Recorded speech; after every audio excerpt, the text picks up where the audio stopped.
All right, let's talk about one of the most intimidating parts of any consulting job hunt, the case interview. But here's the secret. It's not really about finding one single magic right answer. It's about showing them how you think. So let's pull back the curtain and crack the code on what that actually looks like. So picture this. You're in the interview and they drop this question on you. Your first thought is probably, how on earth would I know that? And that's the point. They don't expect you to know. This is a classic question designed to see how you tackle a huge, ambiguous problem from scratch. How you begin is everything. You've got to understand, a case interview is not a test. It's a simulation. Think of it like a sneak peek of the actual job. The interviewer is basically role-playing as your first project manager, and they want to see how you perform. Can you think on your feet? Can you handle pressure? Can you collaborate? So, how do you even start to tackle a question about a billion cocoa beans? Well, the first and most critical move is to break it down. You have to take that giant, intimidating problem and slice it into smaller, manageable pieces. This is all about structure. Right away, you have a choice. You can go top-down, start with a huge number, like the world's chocolate market, and narrow your way in. Or you can go bottom-up, start with something small, like how much chocolate one person eats, and build your way up.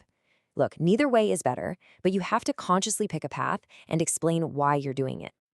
To guide you, you need a roadmap. That's what a framework is. The simplest, most powerful one out there is profitability. It's just profit equals revenue minus costs. I know it sounds basic, but just by splitting the problem into these two buckets, you've already made it 1,000 times more manageable. And this is where the really strong candidates separate themselves. They don't just say, let's look at revenue and costs. They dig for the main driver. So, if you find out that a drop in sales is causing 75% of the profit problem, bam, you know exactly where to focus all your energy. You just cut through the noise and found what really matters. Okay, so you've got your structure, your roadmap is laid out, now it's time to actually do the analysis. This is where you'll use both your quantitative skills and your qualitative smarts. But first, let's bust a huge myth about the math part of this. This really gets to the heart of it. They're not looking for a human calculator, okay? They have computers for that. What they need is someone who can think logically when things are messy and uncertain, someone who can make smart, educated guesses and build a case that holds up. So please burn this into your brain. Your thinking is so much more important than your math. The interviewer wants a window into your brain, so think out loud. Talk them through your logic, state your assumptions, and let them see you connecting the dots in real time. And hey, here's a pro tip to make your life way easier. Use nice, round, friendly numbers. Seriously, instead of wrestling with a crazy number, just round it to something clean, like $1,500. Just make sure you say out loud, I'm going to assume this for simplicity. It keeps the focus on your logic, not your arithmetic. You know, analysis isn't all about crunching numbers. It's about forming a hypothesis, an educated guess. You're basically saying, okay, here's what I think is going on. And that little phrase at the end, does that sound about right? That's pure gold. You're not showing weakness. You're turning this into a collaborative brainstorm. And speaking of collaboration, if the interviewer gives you a hint, you take it. It is not a trap, I promise. It's a lifeline. They're trying to guide you onto a more productive path. A smart candidate never ignores a hint.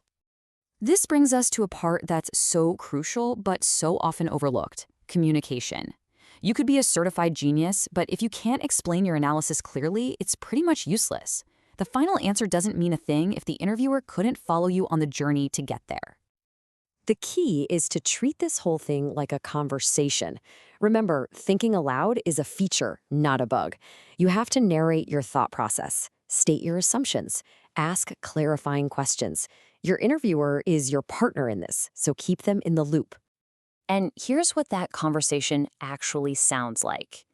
It's this quick back and forth. You ask a pointed question, you get a piece of information, and then you immediately state what that information means for your analysis. You're building your argument piece by piece right in front of them. When it's all said and done, this is basically the scorecard they're using. Can you think straight? Can you talk clearly? Do you have some common business sense? But honestly, one of the biggest factors is just fit and energy. They're asking themselves a very simple question. Would I want to be stuck in a conference room with this person at 10 p.m. on a Wednesday? Okay, you've structured the problem, you've done the analysis, you've had the conversation. Now it's time to bring it all home. You've got to stick the landing with a strong, confident recommendation. First, let's talk about what not to do. This kind of answer is, well, it's a disaster. It's arrogant, it's lazy, and most importantly, it's not based on any of the facts you supposedly just gathered. This is a huge red flag, so just don't do it. The reason that answer is so bad is simple. You can't just jump to the end. The whole point of the interview is the process of gathering information, connecting the dots, and then, and only then, building a recommendation that's actually supported by evidence. So here's the formula for a killer recommendation. 1. Start with a clear, direct answer, a yes or a no. 2. Support that answer with your top 2 or 3 findings from your analysis. 3. Acknowledge the risks. This shows you're a strategic thinker. And finally, 4. Suggest clear, concrete next steps. It's a structure that sounds confident, organized, and actionable. And this really gets to the ultimate truth of the case interview. The interviewer isn't just asking, can you solve this puzzle?